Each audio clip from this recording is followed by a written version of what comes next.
Jared, hear me?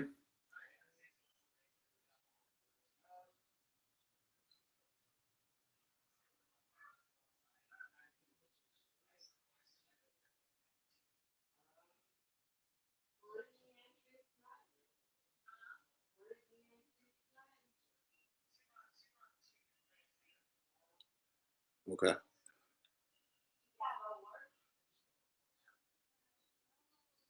Yeah. Hey, what's going on, folks? VK Jones in the building. It is the VK Jones March Madness edition. Appreciate you joining us this afternoon. Waiting for Jared JB Board to pop up on the screen. I know he's making sure that everything is all straight and okay. We got a jam-packed lineup for you.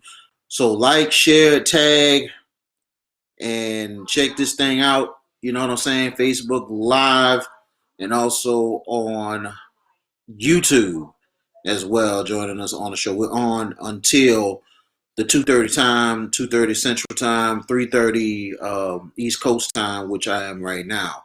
So I am the hardest working man in sports and entertainment, VK Jones, right here with you. We got a lot to talk about today. We got some special guests that's going to be joining us today. First of all, we will have two head coaches that are going to be joining us today. First, we will have state championship head coach from Crescent City, Crescent City Christian, Sean Dumas. He'll be joining us. He'll be talking about their third state championship win. And also, we will have first year head coach Micah Higgins. Micah Higgins was a well known basketball player for Bonham High School, and right now he is coaching at his alma mater. So he will be joining us also as well. That'll be around the hopefully the 1:15 time.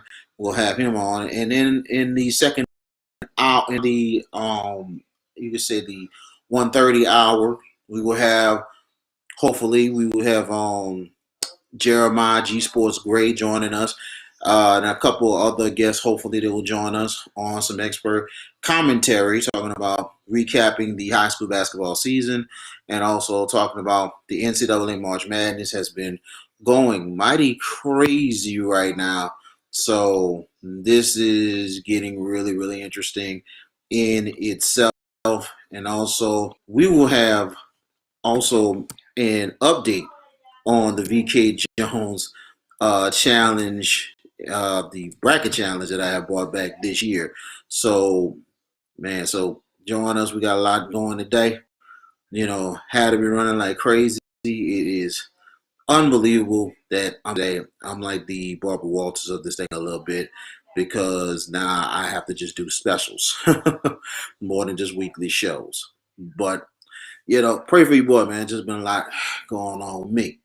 But you know, I don't know if Jared can hear me. You know what I'm saying? I'm trying to see. I know he's got everything set up, getting the things going, and you know. So I don't know if you can hear me, Jared. I hope you are hearing me or you don't hear me, but I know I'm on. I'm seeing that I'm good right here. But hopefully we'll have our first guest in just a minute. You know, we appreciate everybody joining us. Just like, share, tag this whole thing, and we'll get things popping, get it going with your comments and all that good stuff. You know what I'm saying? But March Madness has been unbelievable. Second round starting today. First two rounds have been interesting. And it's been so interesting that nine double digit seeds are further into the tournament. So it's amazing. And we know this is going to be very, very wild. And it's wild so far in this first day of the second round.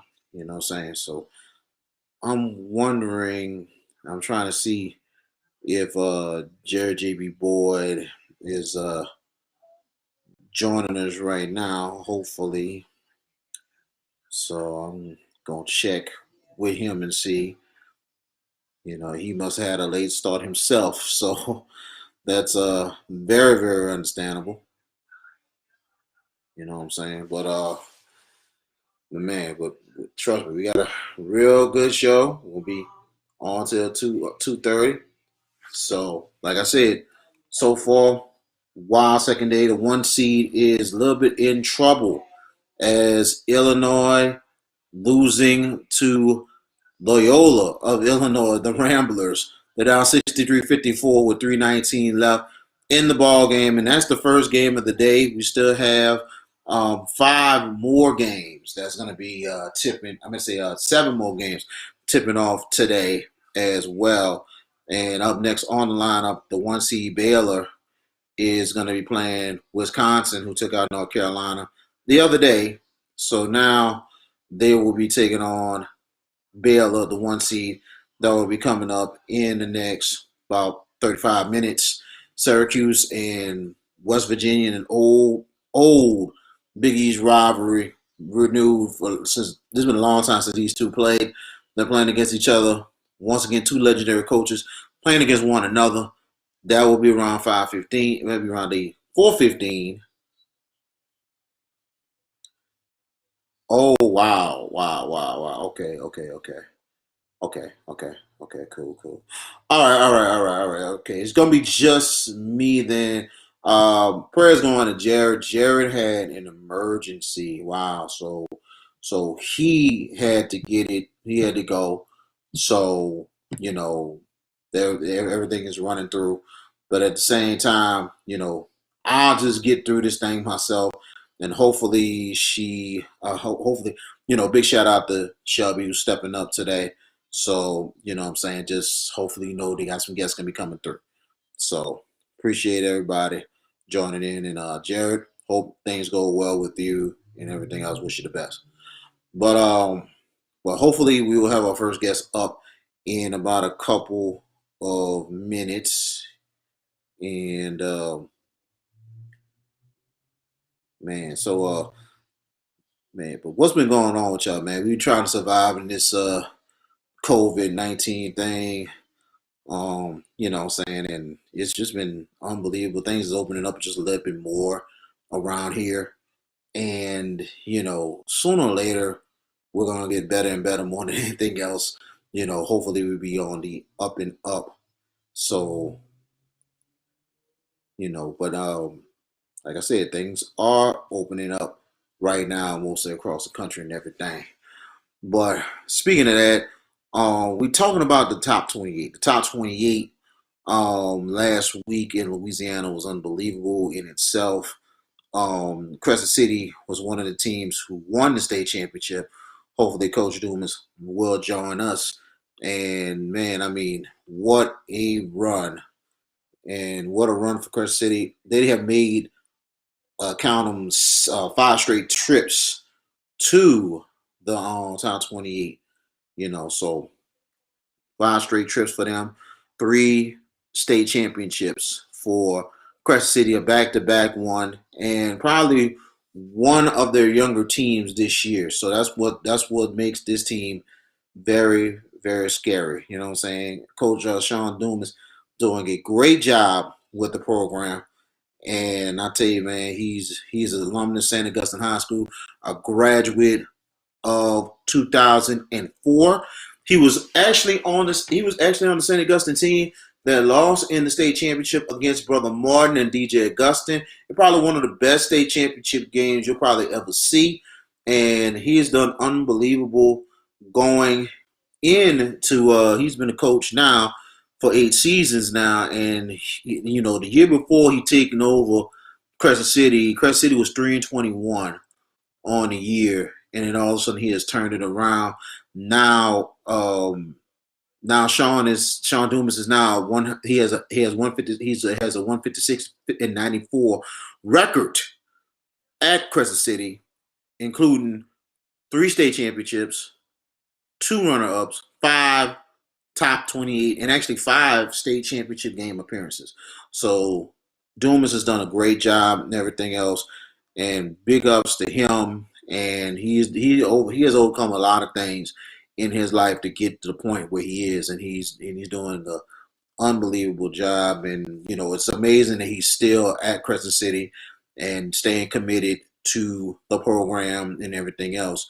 And a lot of people were surprised that he didn't really get a bigger job. But at the same time, he's really putting Crescent City on the map, big time all over the state. And on top of that, is keeping the doors open at the school because at one time Crescent City was so close to maybe closing of the school. But since that basketball program has risen and the athletics is starting to thrive a little bit more since he has taken over as head coach and athletic director, and it's really keeping Crescent City's doors open in Metairie. So he is doing unbelievable at the school. I actually did one of the quarterfinal games a couple of years ago when Crescent City won their first state championship, and it was a fun game to do. It was a nice little gym, kind of a different kind of look, but it was cool and it was a real good atmosphere. Then on top of that, the family atmosphere and the hospitality was unbelievable at Crescent City. There are very good people over there at Crescent City Christian in Metairie. So, but Sean has done a great job. I was hoping that he would get the job at the alma mater. That's another story we'll talk about in a little while because, man, what an unbelievable turn has happened at his alma mater at St. Augustine High School. But he stayed over at Crescent City Christian. He has really committed to that program, and he has another young batch up in there. He has had great players over the years.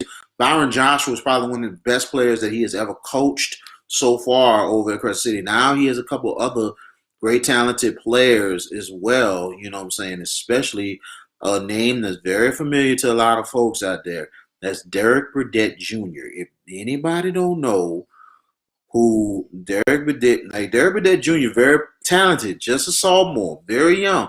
But if everybody know who his father is very legendary to the city of New Orleans and the West Bank, Derek Burdett Sr. And when I say he was awesome, he was probably one of the best high school players I have ever seen in a long, long time. The way he impacted the game, especially in high school, in himself. But his story is a long story and stuff, but it's amazing that the blessing coming out of Derek Burdett's house is his son, who has as much game as him. So, but he's just young and he's just developing, getting himself together.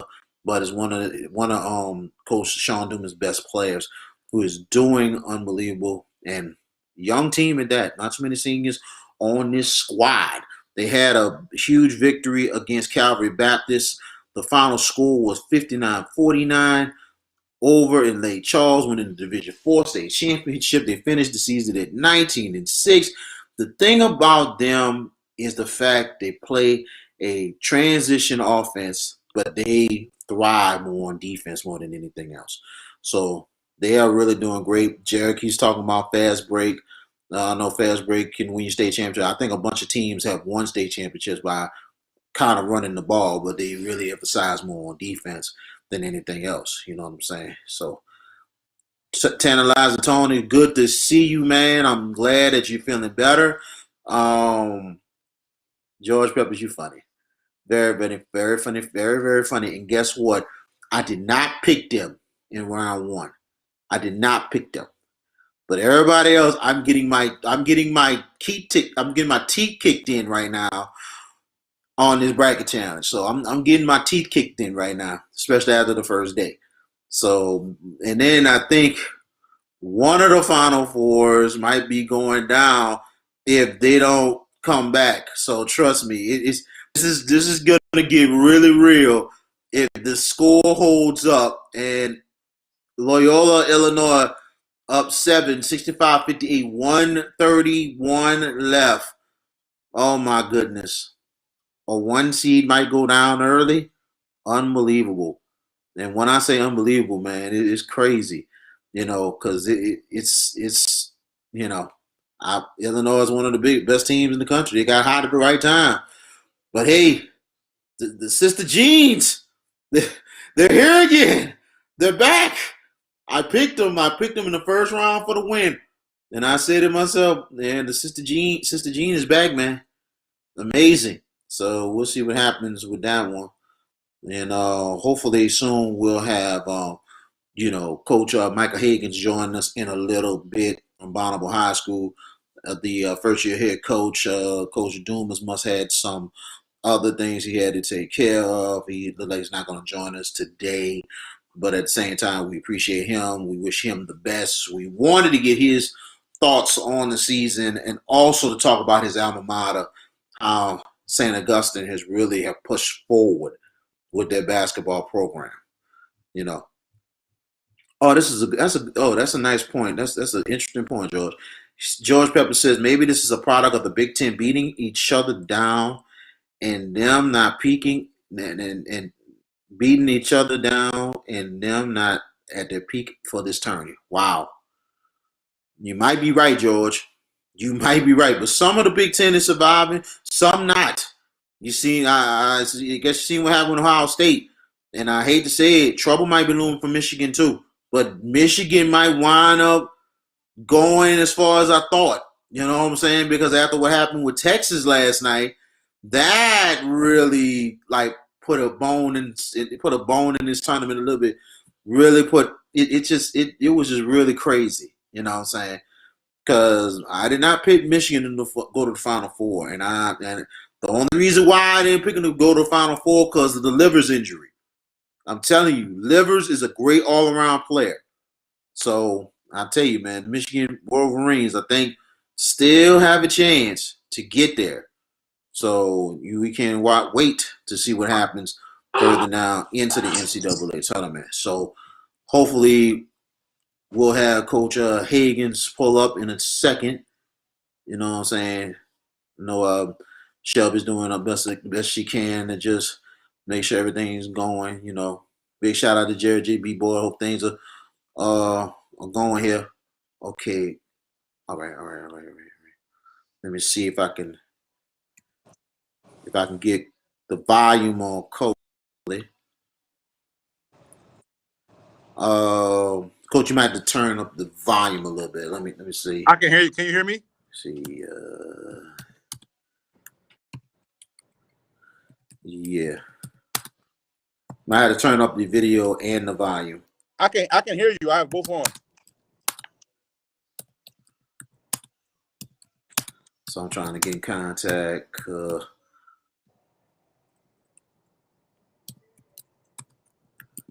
So hopefully we'll have Coach in a minute.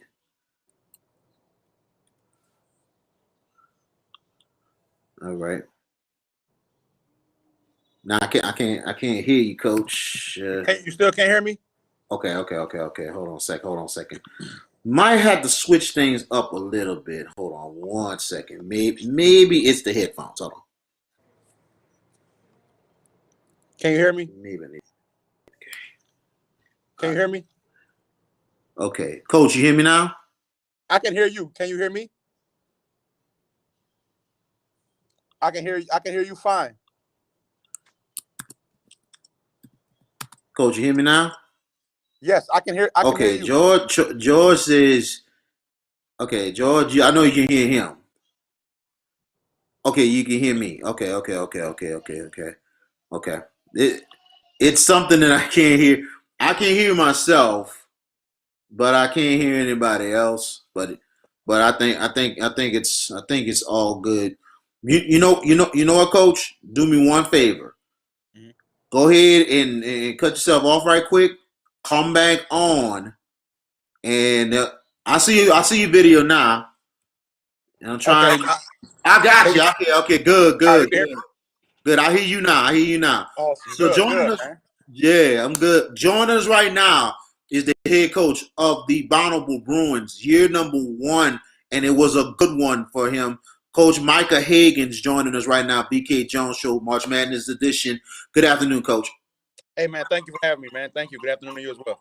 Appreciate it, man.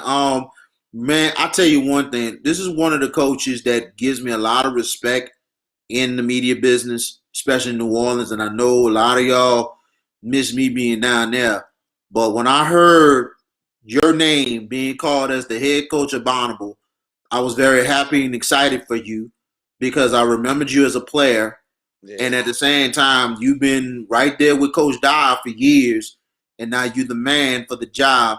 what was your thoughts that you got the call to step up and being the head coach? Man, I was elated, man. I kind of had a feeling over the last 3 years that my name was going to be called. I was going to be a head coach somewhere, and then last year I actually had an opportunity come my way, and I turned it down to stay up there at Bonneville. Uh, so I knew my time was coming. Just almost like a matter of work. Because I didn't know how long Coach wanted to stay. And a lot of people were asking me, for opportunities. So when this worked out this summer, and I was named the head coach, man, it's great to be in the locker room that I was in. Like a lot of people don't get the pleasure of being at their alma mater, So to me, that's just big because I have so much pride in that institution and that school and the community around me. Man, it just speaks volumes. So I'm just excited to be there. I love what I do every day. I love the kids. I'm driving past the street I grew up on to pick kids up. It's full circle to me, man. And it's humbling. Absolutely, and and I know it's very very humbling for you, and you starting to change. Like the culture has been there at Bonneville. Glenn Dyer, long time coach, and it's amazing. And I remember I covered y'all years ago, game against Landry Walker, y'all, and I just had a feeling y'all was gonna get some payback later on, which y'all did. But talking to Coach Dyer, I mean, top-notch coach and very classy and everything. And it was amazing that he won over 800 games. And then all of a sudden, late in his career, it's almost like Brian Gibson. It's almost similar that early in the career, you get great teams. You just don't crack the code. But all of a sudden, later on, you finally get it. And it's like you're still trying to break down barriers. But he overcame a lot, and he had a very great career. He even overcame being unexpectedly fired and then all of a sudden brought back. Right. So your thoughts of you stepping up for a man like Coach Dyer, who's been so much to you? I, a lot. It's obviously the success on the court. It's a lot. It's big shoes to fill. Obviously, and as a player, on the history of the community, the kids who come through there, the success of the program. Like this year, we had to win, right? Like we had to win, and we know that. Like year after year, I have a new staff I brought in, and they're kind of just understanding the legacy and the history of our school. Basketball has always been king, and to uphold that's tough, man. To have these kids understand that, because a lot of these kids are coming from middle school not knowing what the history was. So you're spending a year and 2 years trying to get them to understand that, hey, every time you walk into a gym, people really want to be Bonneville High School because Bonneville High School has been kicking everyone's butt. So you got to understand like the level you have to be at every day. So it's a lot, man. It's tough. It's tough coaching at Bonneville. The expectations are high every single year, and you feel the pressure. And the pressure kind of trickles down to the staff and to the kids because you know what's expected of you. But I hold high expectations for myself. So, nothing really surprises me. I know what I want to do. I expect to win a state championship every single year. So no one can put expectations on me that I already haven't had for myself. So we're just trying to figure it out, man. And we're just trying to get it done. Yeah, absolutely. And looking at over the years, and I done kept up with Bonneville basketball. I know I'm maybe a little bit older than you, but I remember in '93 that they had, not '93 but '95, they had Nathaniel Martin and company. They had a great squad, and I tell you that year they was pretty deep with their basketball in the city of New Orleans. And then all of a sudden, y'all team came along with yourself, with Shan Foster and Knox and all y'all guys.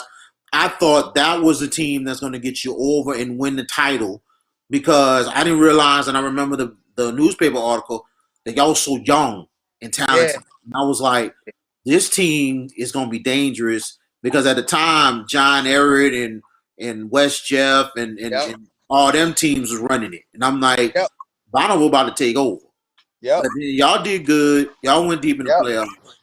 But then all of a sudden, it took a little bit, but then all of a sudden, the change in coaching, and then when Dyer comes back, y'all go on this run. And it's nothing stopping y'all now, and the ceiling is right here. Yeah. But going into your first year, you inherited a young team and everything else. You're led by Will Allen, who's a Louisiana Tech signee, very good player and everything, and he really stepped up as a leader for you this year. Yeah. So, go ahead. That was the important part, and I knew this year, like, if I wanted the Bonneville High School job, it was going to be this summer, because I wanted to I wanted to go out with Will and Theo, two kids that are very, very close to me, and I knew I had the tools to give them to take us to another level. We're literally played 8 or 9 guys who never played varsity basketball, and I think when people look at this, they're so used to our success, they don't really break down and understand what we really was able to accomplish. And I knew all along, but it wasn't until I was done that I really, really understood. We had guys who never touched the varsity floor out there. We were 1 point away from being in the state Final Four. But Will Allen, man, he'll go down as one of the best kids in our school history. Such a humbling kid, such a first-class kid, a class act. La Tech is getting a great player. I think if people knew the young man, he should be Gatorade Player of the Year, hands down. If people knew the young man he was, I think it'll just grow his legend even more. We're literally genuinely talking about one of the best people in high school sports, period. Forget the basketball part. So inherited that young team and I put it all on Will's shoulders. Hey, we're going to go everything through you offensively, defensively. Everything's going through you. Broaden your shoulders and get ready for it. Yes, sir. Let's get it. And to take these young kids to where they were, man, I couldn't be more proud of that kid. I honestly couldn't. And y'all guys got to the quarterfinals this year, but at the same time, I think the tough schedule really helped y'all. Yep. And I really thought this might be the time. But when I seen the bracket, what were your thoughts when you seen it the first time that it was going to be wound up probably y'all and Hahnville in the quarters? And I was hoping that y'all would be on different sides. Yeah, I seen it. I think all year we kind of knew that Zachary, Hahnville, Bonneville, we felt like we're 3 of the top teams. We wanted to put top 4 so we get that quarterfinal game at home, because that mattered a lot when you're talking about 2 teams as talented as Bonneville and Hahnville. That extra edge is going to have a lot to do with who's playing at home. And I think we put ourselves in the good positions. We got quarantined twice. That last week of the season, we had like McMain, Carr, and 2 other really good teams that we could have won those games and actually been a top 4 seed. But we couldn't take the chance because of COVID. So we're fighting a pandemic this year that we couldn't control. We didn't know how to handle it. So we didn't know if we were making the right decisions. But even as I'm looking at the bracket and I see Hahnville there, I'm like, I'm fine. I have Will Allen, man. That's gonna be a problem for anybody. But I did know we circled that one obviously because they're really good. We knew it was gonna be a challenge, but I said this: I thought whoever won that game was gonna be in a state championship game. It didn't work out like that, but I knew that us at Hahnville was gonna be a hard out for anybody. But Zachary ended up winning. Congratulations! That's a great program as well. Wow. And Zachary had to overcome some things, and they got it done. This season, do you think maybe everything that all the teams in Louisiana had to overcome, and then on top of that, not just with COVID, but everybody, not just the fact games were scheduled, but games had to be canceled, but y'all had to pick up games and everything. Do you think maybe this is one of the wildest seasons in recent memory, and not just that, the way New Orleans really blossomed this year with the basketball? Yep. You count maybe 16, 17 teams that had winning records this year, and maybe over 12 made it deep in the playoffs, including, 3-4 state champions from the area? Yep. What are your thoughts? Do you think this was the wildest year and maybe one of the deepest pools we've had in a long time in New Orleans? Hey, this is what I loved about this year. While it was extremely wild and crazy, but we were canceling and picking up games, which was unprecedented in high school sports in Louisiana. But what it did was it was able, because people were looking for so many games, it was able to line Harvard up with Madison Prep. It was able to line Bonneville up with Zachary. We were able to pick up games because everybody was trying to play games. So we had almost on a weekly basis 2 top programs going at it. usually when we schedule prior to the year, you don't know who's gonna. Well, you have an idea who's gonna be good, but we don't really know who's gonna be 14 and 15 and 0. But Carver was at like 14 and 0 and was like, hey, let me play Madison Prep.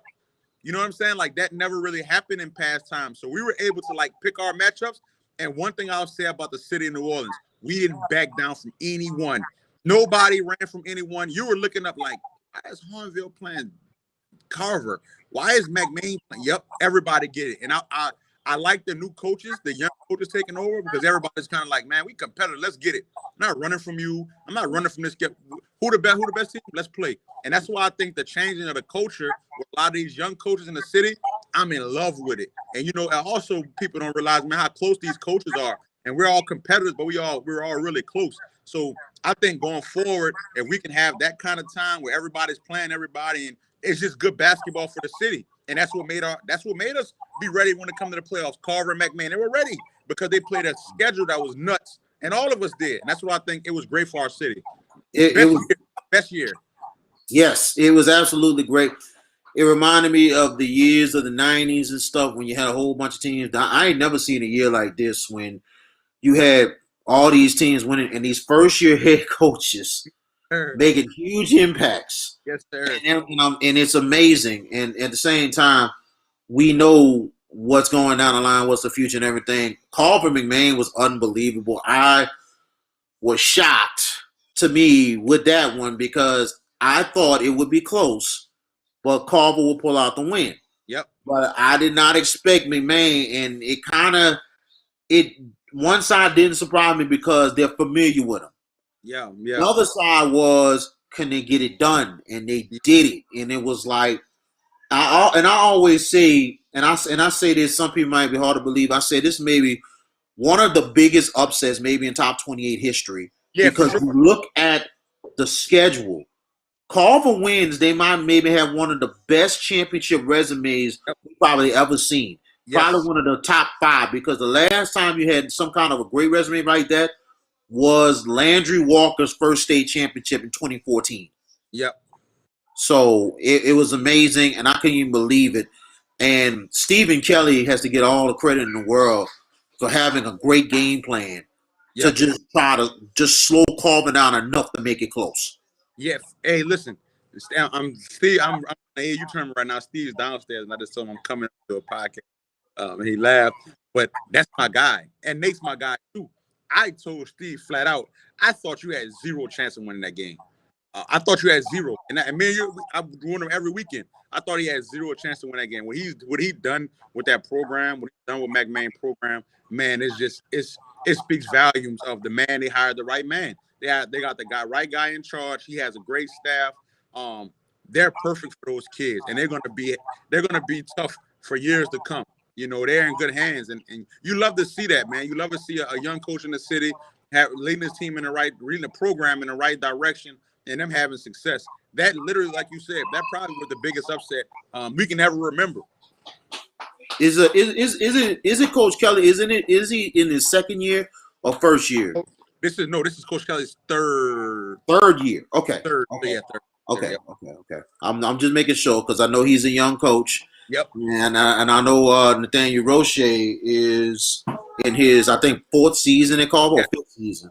So he's done some great things, and I know Carver is going to be definitely the team to beat next year after what they got coming back.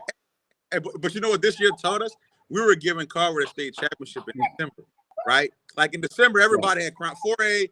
Hey, let's go to another classification. Carver won that hands down. So we're looking this year, I guess, from a different set of lenses. We're like, hold up, Carver is the favorite, which is weird because McMahon returns almost everybody as well. So McMahon should technically be the favorite. But by majority, people are gonna say Carver is the favorite to win the state championship. But now we know also that it's got to be one, right? That thing's hard to win, man. People win the state championship, man. That thing's hard. When you get to 5 games and you got 5 really good teams, it's hard to win a state championship. And probably the deepest in Class 4A we've seen in a long time. And I looked at it before the playoffs.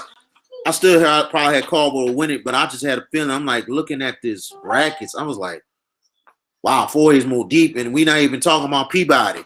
Yeah, and I don't know what happened to him. I think I don't know what happened to him. I don't know they had a season. He had a season, but you know, before the playoffs, right before, like a day before the brackets came out, Peabody was number 4, I think, and Opelousas was number 2 or 3. They both were rooting out. Oh my God! Wow. Yeah, and that was another team. Opelousas was scary. They were I seen them against St. Og, and I was like, wow, tough. They're good. Tough. We played them in a Hall of Fame game in New Iberia, like in November 7th or something like that. And I had no clue about their program, how good they were. And we played them. And after I left the game, I told my staff, I said, hey, that team is really good. And somebody was like, yeah, you didn't know they probably won a state championship. And I'm like, I can tell. Like, they're really good. And we kind of had them as one of the teams in a showdown. McMain, Opelousas, Carver. Those are going to be a showdown between two of those teams. But, you know, their fate was different. They had an eligible player, so they had to sit it out. Wow. And Opelousas has an unbelievable player. I don't know where he's being signed at or whatever, but he's a real deal. So, you know, they're scary, man. So I'm you know, I've been keeping up with things. I'm just amazed to find out because I was curious. I'm glad you told me what happened, because I was trying to ask other people what happened. The one question I asked, what happened to Peabody? Yeah. I know they were supposed to be in there, and they're not in the bracket. So now we know why. Yeah. You know, when it's all said and done, man, he does a great job with those kids. They're always going to be in the hunt. You can put them at number 25, number 3, whatever number you want to put them. They're going to be in the hunt. He does a great job with those kids. Oh, my God. Charles Smith is great. Oh, man. I had him on the show before. He's a class act in himself.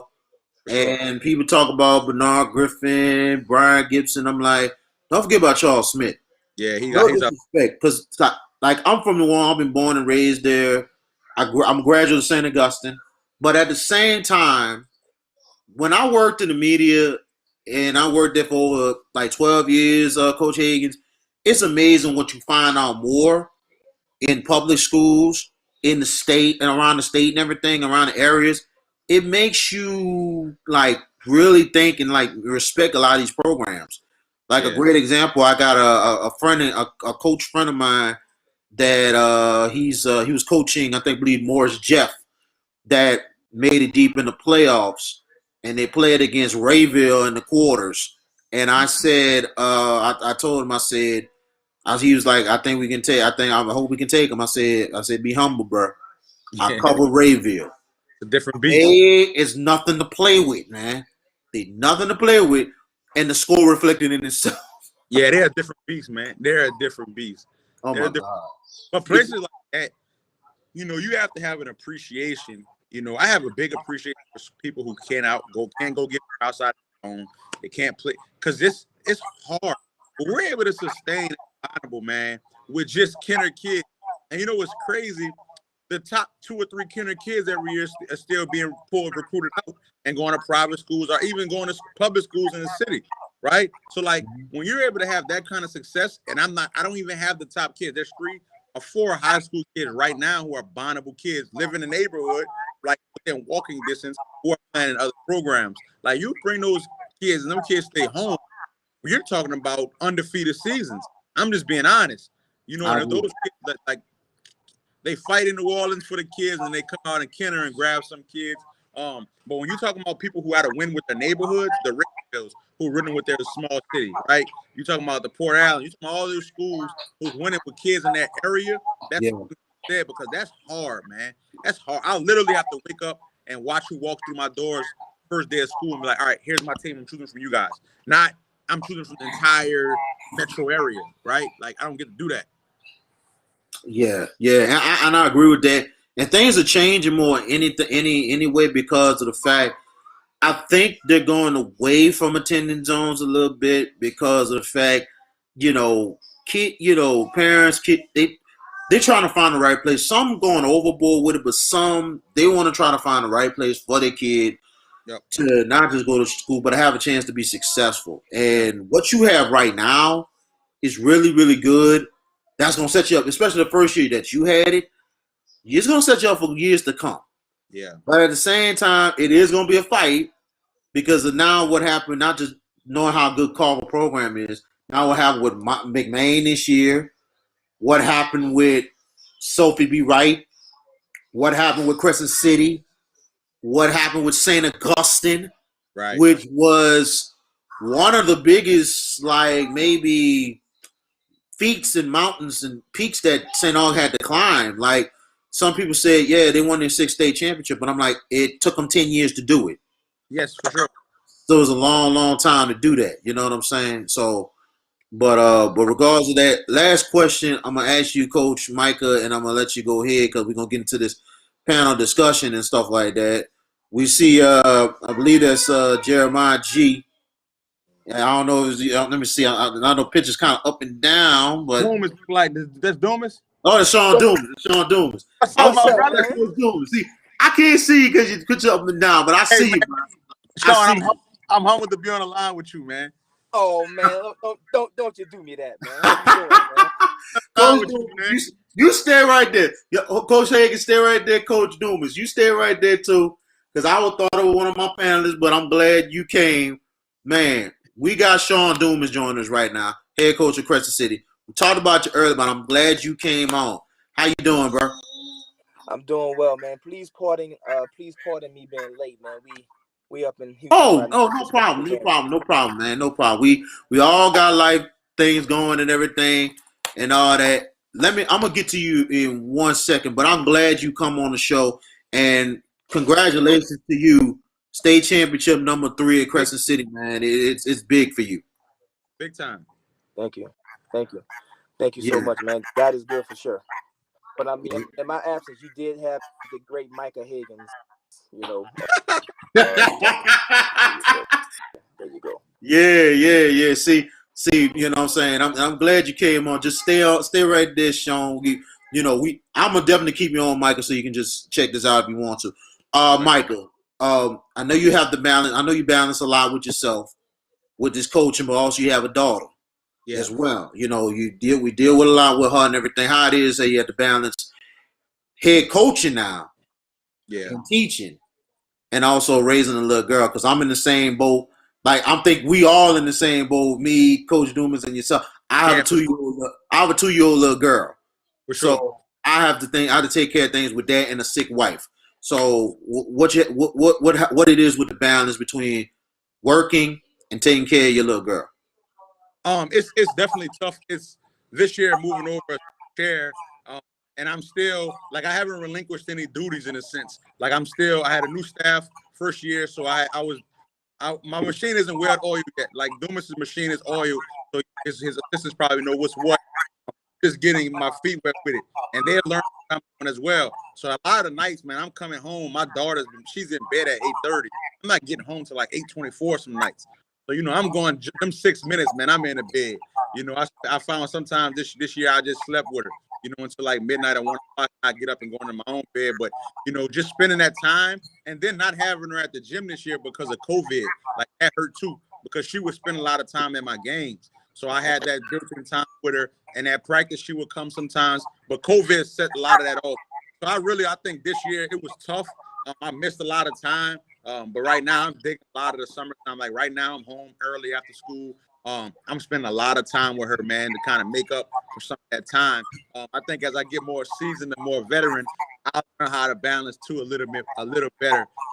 But we're enjoying it. We're enjoying each other right now, man. Both of us turning into a daddy's girl. So I'm super excited about that.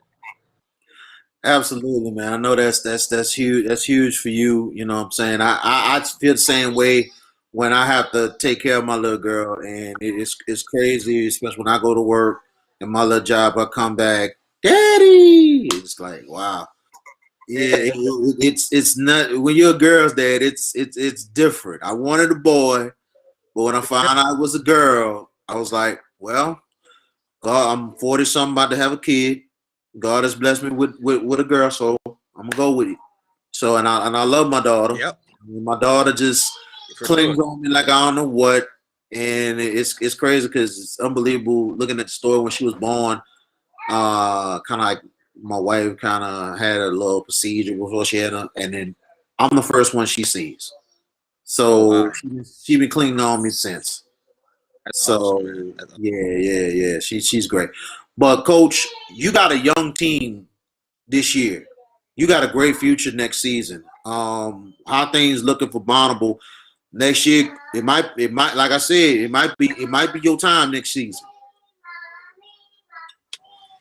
We're gonna be, losing a Will Allen. That's a generational talent, man. That's hard to come back. That's the Lakers losing Kobe. You know what I'm saying? That's Right. the Heat losing D Wade. So trying to bounce back from losing Will, we're gonna play a lot of young guys next year, but we're gonna be scrappy. I'm super excited because guess what? Next year we're gonna have to do a lot of teaching. We're gonna really have to teach because we're gonna probably start 3 guys who never started ever. In high school basketball, so it's gonna look a little different, but our kids are gonna compete. We're gonna work really hard. We're gonna coach them up, and we're gonna do our best to make our season as successful as we possibly can. And if that ends up being a state championship, man, that'd be great. But we're definitely vying for one. I hope I hope you guys have a chance to get it, Coach Michael. Sean, man. First of all, man, I'm gonna tell you this. I've been, we've been knowing each other a long time. Long time. And you're a St. Aug graduate too. Like, sorry, Coach Higgins, you know what I'm saying? All respect to Bonnable, but I know you got Purple Knights on it. But regardless of that, like, you know how we support each other like brothers. Now, going into this season, this was my thoughts. And I was thinking you about to get something bigger after last season, especially the crazy year you had. Looking at the ESPN article and stuff, I'm thinking, okay, he's about to get a bigger job. Surprisingly, you didn't get the bigger job I thought you was going to get. And I was not happy with that because I was like, wait a minute, you're not going to look at this guy? And he was like, and people was like, I'm like, and I'm kind of fighting for you a little bit because I'm like, wait a minute, bro. I'm not saying that because he's alumni, whatever. I'm alumni, whatever. I'm saying this because I covered him and looking at what he does and what he can fit to this program. But you stay committed to Crescent City. You win another state championship and probably with your youngest team, man. And I'll tell you, your team looks scary good. Yeah, man. Yep, I definitely had some options. After championship, I had a few options in college. And I had a big opportunity that's, what I am a mater, and I really had to really sit down and meditate and really spend some time in prayer on, what was the best move for me, especially dealing with this pandemic, for me and my family. And so, going into this year, what a lot of people don't know is, man, this group, we started this group and these guys, they work really hard. But, I had this group 2 years ago, and this group was my JV team. They lost every junior varsity game. This group I had, they lost every junior varsity game. To the point where, like, honestly, like the last couple games of the season, we really shut it down. I mean, they struggled tremendously. And, a lot of people didn't know, they had a lot of uncertainty with this group. They didn't know what this group, was capable of because they remembered them at that junior varsity team. And so, but just through the years, man, these guys just really took a commitment to development and made a commitment not just to Crescent City, but their legacy and what they're leaving. And so, so you seen a JV team that pretty much lost every game 2 years to get better over the year out of this group. Wow. I mean, basically, you're saying the JV team from the year before who didn't win a game is basically this team now. Yeah. Wow. That is amazing. That's amazing for Coach Dumas. That's an amazing pick. He'll get back on in a minute. But yeah, Coach Dumas. That's amazing. That sounds like that's some great work from you, Coach. And I mean, you must have really committed over the summer to these guys. Yeah, man. And you know what? They made a commitment too. My staff do a great job of just being available, man. The kids sometimes they want to get in the gym at 5 in the morning. Just like Micah. Micah. There's a lot of different coaches, man, and there's some real good coaches that really spend time. But my philosophy is this: if they're in the gym, they're not getting in trouble. You know what I mean? So if I could open this gym up and they can be with me, they know for sure, and their parents know for sure they're gonna get prayed up, and they're gonna really work on their craft. You know what I mean? And they're around somebody that love them. So if they're not in that gym, man, the streets got them all. You know what I'm saying? They following the wrong crowd. But if they're in that gym, they know they can get better. And so that's been my philosophy, man. And it's worked, So, Wow. and as you can see, same thing with Micah. Micah spent a lot of time in the gym. And there's a lot of coaches that do it. There's a remnant of us that really do it, and you can see the differences in our kids from when they first come to your program to where they are right now. Yep, amazing. And I tell you, you give back more than anything else.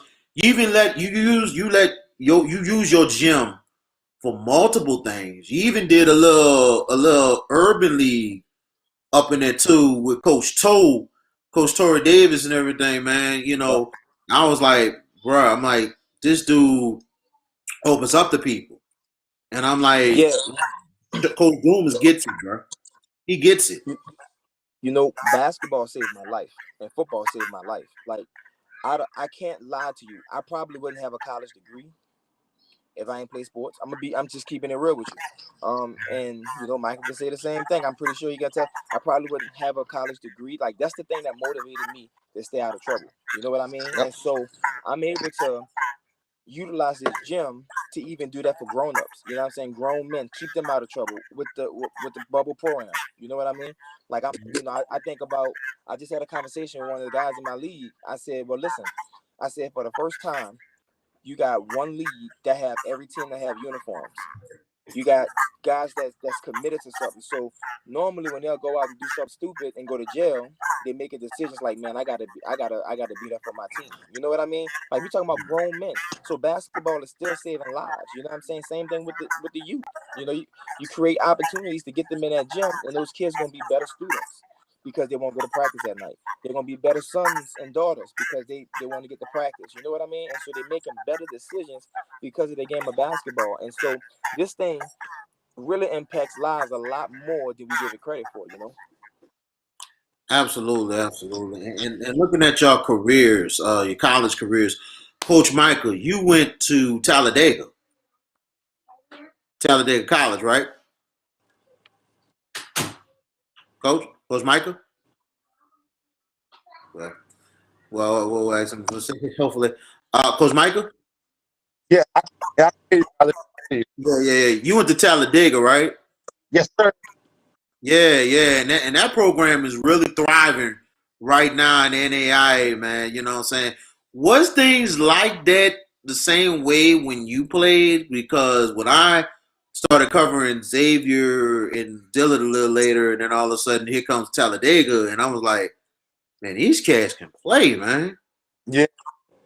So when I first got there, they had just restored sports, I think, the year before. But our first year, man, we beat 7 Division I programs. My junior year, the second year we beat 5. Like, we didn't have the beautiful arena they have now, but we started the kind of the success where people got really excited about college basketball in Talladega, Alabama. And now what you're seeing is just a culmination of that, that beginning that we started, had a lot of success, and now they're just taking off. Absolutely. Shout out to former head coach Matt Cross. Yeah, my guy. And the current head coach who's there now. And they have done some great things. Matt Cross he was your coach, Coach Yes, I played for Matt Cross. Wow. That's my guy, man. He is something, man. Yeah, he tried to take some of my success this year as a coach. He claimed a lot of that success, man. He said we were successful because he taught me a lot of that stuff. So, man, somebody said Coach Cross is like the godfather of the GCAC, especially his outfits. I'm like, he must work for the mafia or something. But I talked with him personally. He is unbelievable. We did have some really good conversations. Yeah. And I'm like, I think he's back in Louisiana. I think he's still, I don't know. I know he Yeah, took a job somewhere. job, so I forgot where it's at now. I just spoke Yeah. about. I thought it was somewhere Shreveport or something. He must have took it. He But wasn't here before, but he took another job. I think he's in Yeah. Indiana, Midwest somewhere. Okay. Yeah. Coach Dumas, you went to Xavier. That was also GCAC conference. You accomplished a lot of things at Xavier. You overcame a lot of stuff as well. And how it was playing at Xavier, and it's amazing how you was more of a defensive catalyst at St. Aug, playing basketball for the Purple Knights, being on a potential state championship team that fell to DJ Augustin and Brother Martin. But you come out to Xavier and you come out firing. And it's like, I have not seen this from you at all. Like, you was the defensive guy. Like, how was making the adjustment going from St. Aug to Xavier, and you just come out there out of nowhere and just be the player that you thought you was going to be? Well, it goes to when you have to be flexible in your role. You know what I mean? I was at St. Aug and I had to play a certain way, So if you were used to seeing me play at St. Aug, you was used to me just being a defensive guy. But if you saw me AAU, you would have said, and that's kind of what I was. So I just felt like in college, I just needed to be in the right situation. That's what I tell these kids all the time. It don't matter. You know what I'm saying? It don't matter. Like, you need to be in a good situation, because if you go to a situation where you in a situation where you were coaches that just gonna have you as a roster slot, then you won't be successful because they don't believe in you from the get-go. You know what I mean? Jackson believed in me from the get-go, and the players believed in me from the get-go, and the rest of it was just grinding. When I was at St. Aug, I was used to, I just had to play that role for what my team needed me to do. And so I just knew when I got the right situation, when I got to the right situation, I would have been able to, show my talents the way I needed to, when I got to Xavier, man, the rest was history. I got opportunity. And it was a huge opportunity, and you made all GCAC conference and everything. And the most important thing, you led them to postseason, and you also, got your degree and everything else. But at the time, the GCAC three-time All-American too. Three-time All-American. Three-time All-American. Yeah, I'm sorry, we can't forget that. My bad, brother. But at the same time, man, but you led on the postseason. But at the time when you played, GCAC was really on a high at the time, because you had Xavier, Dillard wasn't too bad. Suno started having some huge years, and so it like basically, Mobile was really good. Mobile was really good too. I remember a player named Renee Ant that played at Mobile, that former Purple Knight, who really got Mobile going. Mobile was good. William Carey had the Maverick, the Pistol Pete's son, playing at the time. And I tell you, man, they had some interesting programs. Spring Hill, it's amazing that the GCAC, not knocking what they are now, the GCAC is not as bad as it is now. It's still a good conference, but back then it was a more tremendous conference than anything else, because a lot of these other schools have went to bigger conferences. Hello? Hear me? Yeah, Coach. Yeah. Okay. I was saying about the conferences and how the comparison to back then to now. Do you think things kind of changed a little bit? You know what I'm saying? I still think GCAC is a good conference, but it's not what it was back in the day with all them great teams, Loyola and Spring Hill and all them teams, William Carey, that makes that conference competitive. Yeah, well, when you start moving teams, you lose that sense of rivalry. You lose those crosstown rivals. You lose all of those things, and you kind of put yourself in a situation where, you're playing basketball, but it's not the same caliber. It's not the same caliber because, this game really don't mean as much as, this game with, you know what I'm saying, Loyola and Xavier. You know, when you gotta go down the street and see them and y'all in the same conference. I mean, and so, but the level of talent, you know, they got some really good talent, man. But I just think that, man, that GCAC when I played and it was so grimy, man. You had to, you have no night off. Period. That's absolutely. Yeah, no night off indeed in that conference. Looking at Crescent City, I mean, great future for y'all. One of the players that's featured on your team, very familiar name. Now, I remember a couple years ago, like one of the best players you probably have ever had in coach was Byron Joshua. And I'm wondering how he's doing, what college he's at.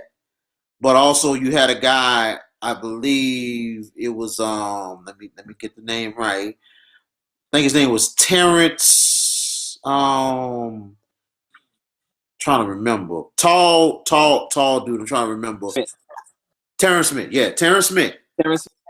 Yeah, he was familiar too because I didn't realize who his father was, and his father was a guy that used to play for John Erie long time ago, and I played with him. And I tell you, me and him go way back, and I didn't realize it till I seen him and talked with him, and I was like, oh my goodness, that's who we got. Like, do you know who his dad was? And I had to tell you that night. I'm like, he was legendary in the West Bank. Yeah. But then all of a sudden, now you have Derek Burdett Jr. That name familiar. And I was like, wait a minute. I know you ain't get him. The one blessing that Derek Burdett has right now, knowing his story, and it's a long story in itself, probably one of the best high school basketball players I might have ever seen because he was so amazing when he got to John Erie. It wasn't even funny.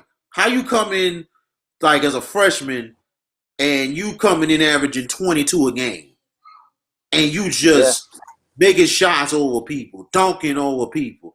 I mean, his impact was amazing, but it was just unbelievable with how the story went later on. But now his son, Derek Burdett Jr., just a sophomore. He's developing. Just a sophomore. And he is playing pretty good. And it just tells me, like, what are your thoughts on him? And then top of that, did you know the legacy of who his father was and how in the world that he wound up being in Crescent City? Yeah, man, I knew his legacy. You know, and let me tell you something, man. Derek Burdett Jr. is freaking special, man. Like, and I really don't try to pump kids up like that because but man, when I tell you that kid, you know, one of the biggest things I talk to kids about is just being able to make plays consistently and like not being able to take plays off. Man, Derek Burdett Jr. is so special at times, man. Like I have to and I don't sit down when I'm coaching, but sometimes I have to sit down and say, man, this dude just like changed the whole complexity of the game from the offensive end, defensive end, and train. I mean, like we're playing against was beating us by 3 points self, went 9-0 run. Now he ain't scored 9 points, right? But he basket on every basket, leading us to a big time win. And when I tell you, you know, he does that on a regular and night in, night out basis, man. I mean, he's just special, man. He's one of those kids that when you know, he just fills up the stat sheet. Like in the state championship game, he guarded the best player and still had a double-double. He had 14 points and 10 rebounds. Like, I mean, the kid is just phenomenal, man. And the future is so bright. Yeah, and that's huge right there. I know. How many seniors you had on this team this year currently? This season just passed. 8. You had 8 seniors. Mm-hmm. Wow, but you still got a good bit of talent coming back though. Anyway, but you got some. You got a little some. You know, we got some talent. We got some really good freshmen, man. Really good freshmen that played. You know, my freshman JV team, man, they finished their season on JV 15-0, and they finished freshman 21-1 on the year. Mm-hmm. So I got a really good group coming up, man. Really good group coming. Wow, that's amazing right there. And you know, even though the many seniors you have, the train don't stop at Crescent City. You've really shown that more than anything else. Like, what's going on with Byron Joshua? How's things going with him? Because he is really a player that really took your program to the next level. He sure did, man. Byron Joshua is at Elkhorn State. Playing big minutes. He played big minutes as a true freshman, man. He had a couple games. Wow. What school is that? Played against Baylor, the number 1 team in the nation, and he had 14-8. Huh? Oh, so Elkhorn State. So, Valley State, you said? He played against Baylor and had 14. He had 14-8. You know. Wow, that's amazing. So he played. He's at Elkhorn. Alcorn State. Okay. You can hear me? Yeah, he's at Elkhorn State. Okay. Good. Like I said, man, he's at Elkhorn, yeah, out in Mississippi. Oh, okay, awesome. Cause I know there was another guy that was out there in Mississippi. That was a couple as a true freshman. So. Wow, that's great. Cause I know T.J. Price was at Mississippi Valley. Yep, he's at Mississippi Valley. Yep. Yeah, so I know they probably went at it a couple times. So that's crazy. Wow. Yeah, man. They did go at it, man. They went at it a few times, man, and but he had to go through that roller coaster as a freshman, man. But I think towards the end of that season they got it, and he made a name for it. Wow, that's awesome, man. That's really big for you in your program. How things has been going and everything. I'm not gonna keep it too long. I know you got some of your teammates. You got some work to do yourself today. You know what I'm saying? I know the coaching don't stop, but let's see. Let me ask you this. I'm gonna ask you about 2-part question. One, the talent pool in New Orleans. You played a lot of teams this year. Yeah, man. We just finished up in Houston. What's that? Okay. You hear me, Coach? Coach, you hear me? I was saying the talent pool. Talent pool is probably very deep this year. Yep. Your thoughts on all these teams having like big years, 16, 17 teams having winning records, a bunch of them going deep in the playoffs, but not just that. Your thoughts on the season? Is this like the best year? Can you hear me? I hear you now. I said this year was the best year for New Orleans basketball compared to the teams this year. 16, 17 teams winning records. Bunch of them making these deep playoffs. 3-4 teams winning state championships. And then on top of that, your alma mater winning the state championship under first-year head coach Gerald Lewis. Your thoughts on that as well? Yep. Man, I think Louis ball is back, man, to the level. I think these programs are going to the next level. I think that these kids are taking it to the next level, and and it's showing in their body of work.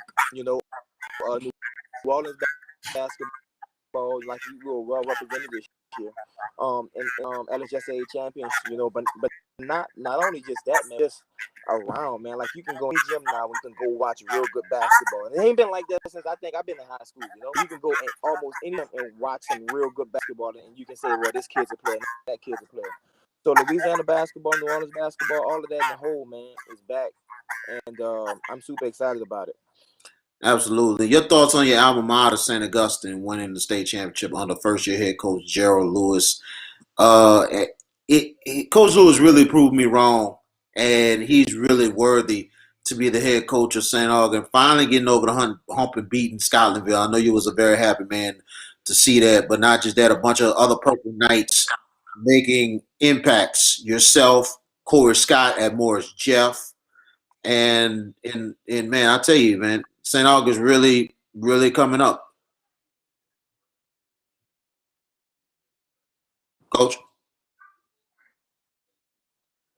Coach Sammy? Coach? Coach, you hear me now? I know it's a technical difference. Yeah, I was. Yeah, I hear you now. Go ahead. Can you hear me? Yeah, I hear you. I hear you.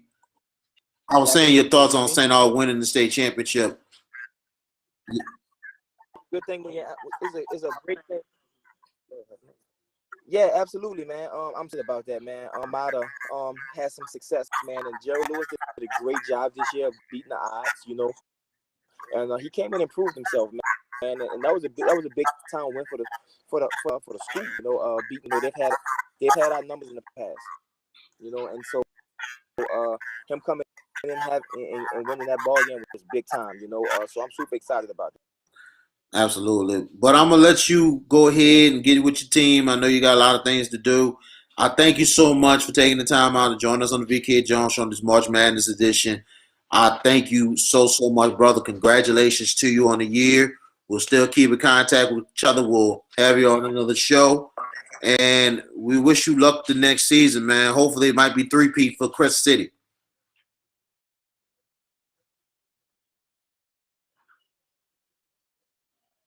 Coach?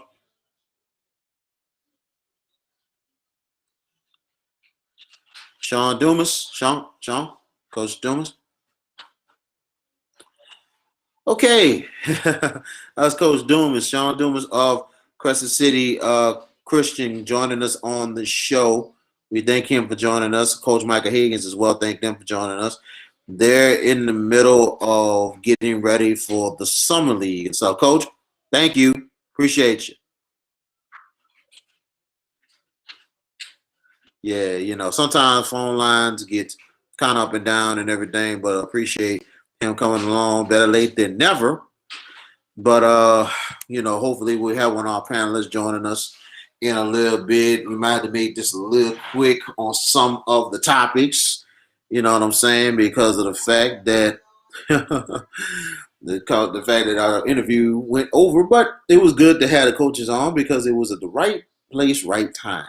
Sometimes you need that sometimes in the show like this, you know what I'm saying? Shout out to Jared Boyd. Hope things are going well with you and your family. He had an emergency that he had to go take care of today. So prayers go out to him. Prayers go out to his family. So hopefully things go well with him. Shelby, you're doing a great job. Keep the good work. I owe you a dinner. I know you a drink. I owe you something when I get back to the city. You know, I'm looking forward to meeting you. Jared told me so much about you and great things about you. So trust me, I will buy you dinner and I will get you a drink on me because you're doing a great job. All right. So hopefully we'll have one of our panelists joining us in a little bit. Let's talk a little bit NCAA action. And man, whoever took the Illinois Fighting Illini to the Final Four or the national championship, your bracket is busted. 71-58, Loyola, Illinois, over the Illini. Wow. Unbelievable. Man, so, and guess what? I had them in the Final Four, too. So, I might be done with my challenge. Man, so, you know, congratulations to Loyola of Illinois, I'm saying Loyola Chicago. Congratulations. Sister Jean and company is back. They're in the Sweet 16. And right now, first half action, close game, Baylor and Wisconsin, 25-16, 6:38 in the first half. Man, low scoring indeed. So a pretty much a 9-point lead for the Baylor Bears, who's trying to hopefully hold on as a 1 seed. But wow, so far, wild tournament like I predicted before. But this is getting really wild. And I kind of like it. And I can't be mad at it at all. I cannot be mad at it at all. So, going into things, we're on to 3:30. We got 15 more minutes, so we're gonna finish this thing strong. We're gonna kind of condense this thing here just a little bit. Like let's recap like the top 28, how that went. I mean, on the women's side, it was four teams. I would say four teams made it to the top 28 on the women's side. And more than anything else, Warren Easton was one of the teams. They lost to LaGrange 55-40. Big shout out to Warren Easton getting back to the top 28, and what a job that they have done over the years. And they're still young. They were still young, but they got a lot still coming back. Brianna Sutton led the Warren Easton Eagles 16 points as Warren Easton finished the season at 20-8 on the year. So, Warren Easton, hopefully they'll get back to things in. What's wrong? Oh my goodness, what's wrong? See, this is something else. got, trying to balance things in life, especially with my little girl and all that stuff. So, but big shout out to them. Ponchatoula shocked. I mean, they was shocked. The 5-18 that was undefeated, trying to go perfect on the season, and they lose in the semifinals to Benton, who was a 12 seed, and they was the defending state champions. 58-48 was the final score, and wow, Ponchatoula finished season 31-1 on the year, and Jaylee Womack was awesome for the Green Wave, 12 points, 10 rebounds. Amaria Graves, who has been very intimidating all season for Ponchatoula, she finished with just 8 points. And the all-local final happened in Division One. John Curtis and also Mount Carmel. Mount Carmel had a great season under Coach Jamie Thamatis. But first-year head coach, Bonneville legend Tamika Johnson, leading John Curtis Christian, and taking over for a team that has won 4 straight state titles. She's led them to their 5th straight state title, also a 3-game sweep over the Carmels. So congratulations going out to Coach Tamika Johnson and her John Curtis Lady Patriots, who got the job done once again. They finished 12-4 on the season as Tamika Johnson gets her first state championship. Taryn Cofield left the Lady Patriots 19 points. She was the most outstanding player for the Lady Patriots. Taylor Wilkins had a very good game, but she was just held to 14 points. The senior who does it all for Mount Carmel, who will be going to, I believe, the ULM or ULL one. I think it's ULM that she's going. But big ups to her and also Jamie Thamatis, who is her, not just a head coach, but also her mom. So I know it was a joy for Coach Thamatis coaching her daughter over the years at Mount Carmel. And Mount Carmel should be returning some people. John Curtis, keep it rolling, man. John Curtis has won their 7th state championship. They won 2 back-to-backs with Melissa Neffinger, who took over the program a long time ago, who won back-to-back, left for bigger and better things. Barbara Ferris takes over. Barbara Ferris winds up, actually, they won 9 state titles. I've got to take that back because Ferris has won 2, then she won 4 more. So Ferris left the program with 6 titles. So Barbara Ferris now is coaching in college. Tamika Johnson, now she's picking the ball up where John Curtis has left off, and they're keeping it going, keeping it flowing over in River Ridge. And also in high school basketball, what a season. All over the place. I'm going to say this. This has been probably the deepest year ever for the state in basketball. Amazing. Over 17, 18 teams with winning records, 12 of them deep into the playoffs. 8 made the state semifinals. That's the top 28.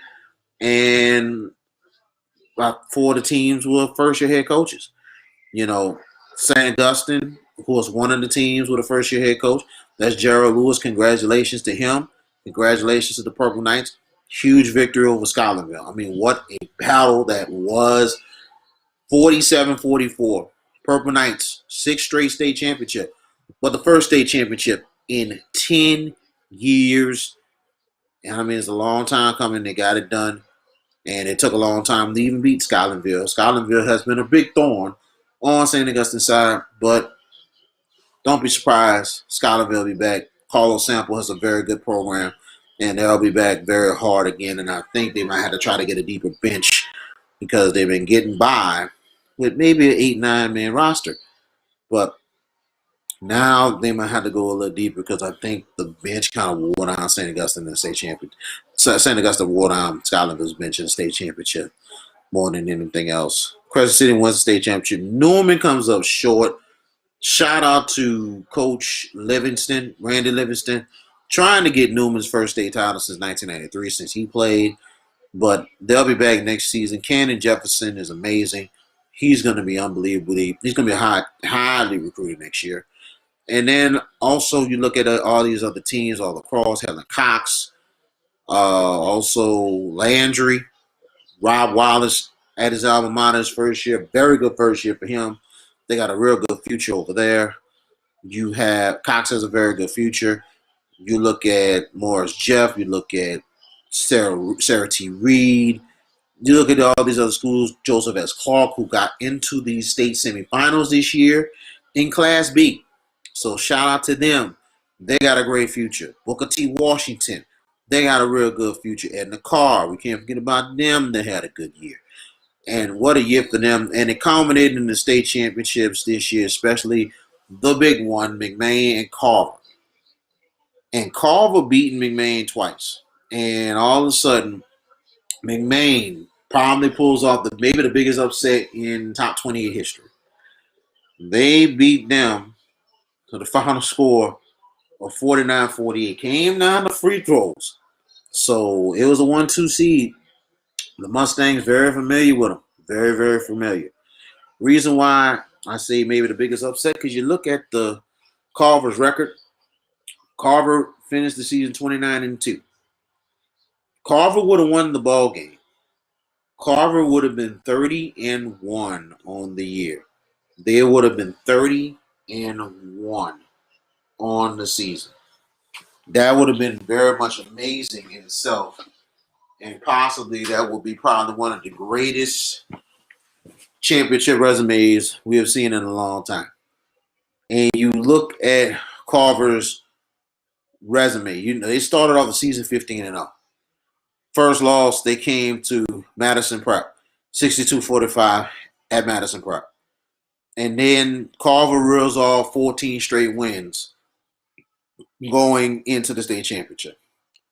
And you look at their schedule and look at their wins that they wound up getting this year.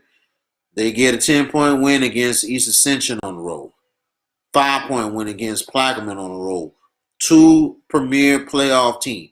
Sophie B. Wright, 65-28. They beat Sophie B. Wright actually twice that year. Team that was in the state quarterfinals and lost at the buzzer. Helen Cox, a team that was in the state in the second round. Scotlandville, who was in the state championship game. Landry, a team that went to the state quarterfinals. Edna Carr, who got to the second round of the playoffs. St. Augustine that they beat in the state championship.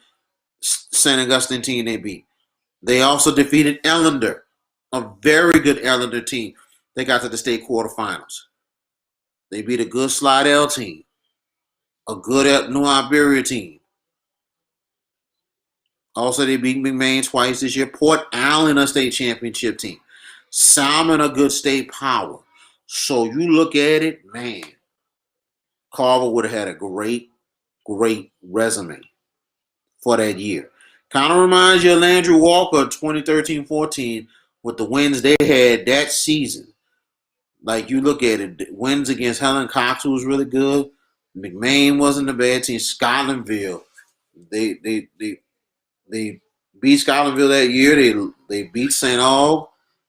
They beat a very improved West Jeff team that season. They beat Natchitoches Central in their home tournament, and Natchitoches Central state champion. Barber, state quarterfinal. Washington Marion, state champion. And I tell you, the wins they had that year was amazing. Then on top of that, they defeated East Jeff for the second time. And you remember, and also they beat McDonald 35, which was a top 28 Final Four team. So that was a big time resume for Landry Walker that year in 2014. So you look at comparisons to those records, St. Augustine 1995, their championship resume, Glen Oaks' 1995 team as well with their championship resume. You look at Southern Labs couple championship teams. You look at Scotlandville a couple years ago with Brian Bridgewater and company, looking at who they beaten on their schedule. I tell you, man, that's a huge, huge upset. Now, I hate to say upset, no disrespect to Coach Stephen Kelly, who has done a great job at that program. Shout out to him. Shout out to Nathaniel Roche, who has done a great job at Carver. Carver is going to be back home, but I heard McMain's coming back too. Whoo, that could be a rivalry in itself starting next year. But now McMain is officially not the speech and debate school. Now they're a school of state champions. So that's amazing of what they have done at the school. Now, taking a look at the score with Baylor and Wisconsin, 42-29 is the score. Baylor up on the Badgers. Before we close out the show today, let's take a look at our VK Jones Bracket Challenge update. Let's take a look at that. You know, I wish we were talking more about the tournament, but time is starting to run out today. But man, it's been really a fun show today. You know what I'm saying? A lot going on. But looking at the updated version of the VK Jones bracket, first place right now in Shelby, you ought to be very, very, very happy. Jared JB Boyd, J Visit 1229 leads the challenge with a total of 230 points. He leads it by 10. Right behind him is Ray Jones. R. Ray Jones too. That's my cousin Ray. Big shout out to you. He's second place, just down 10, 220. And Trohan Miles is in third. T Miles 811. He has 210. He's in third. But there's also actually a three-way tie for third with Bruin 3161. That's Brian Bruin. He has 210, and also Nick Kendrick, who has 210 as well. So shout out to those guys. They're in the thick of things, and the ESPN fan 99599. That is Sean Jones. That is actually LaShandra Jones. That's my wife who is competing in this thing. She has 190, and look who's in the rear. Myself, VK, 180 points. Screw you, teams. Screw you. Except for who is that? VCU, I believe. Yeah. Except for them, it's very unfortunate what happened to VCU that they had the COVID and they could not play in the NCAA tournament. So big shout out to them. I hope things go well. Hope things get better for them. It's too bad that they could not play at all. It's crazy. And Oregon got a rare gift, you can say. But my Final Four, one of my Final Fours is gone. Well, is it? Yeah, actually, two of my Final Fours are gone. Woo, man! I come back with my challenge, and I'm just like I'm getting my tail kicked. I'm having fun. I'm not stressing. You know what I'm saying? But man, I appreciate everybody joining us today on this VK Jones Show March Madness edition. This was fun. We thank Micah Higgins for joining us. We thank Sean Dumas joining us today. We understand that some of the panelists couldn't make it on the show today. A lot of things going on. Spring summer league, flag with football, basketball, that kind of all that kind of stuff going on. But prayers going out to Jared JB Boy. Hope things going well with him and his family. He had an emergency. That's why he couldn't join me today. And keep your boy in prayer. Just been doing a whole lot of life stuff. A lot of life stuff going. And speaking of that, there's a reason why. Daddy. Yes. Okay. Now I have to go play father now. You know what I'm saying? But my wife, right now I'm being kind of an advocate right now for MS, multiple sclerosis. My wife does have it. So she's been having it for a while. She's been going through a lot with it. So keep my wife in prayer. Keep me in prayer because it's just not been so easy for me to be husband, father, and caregiver.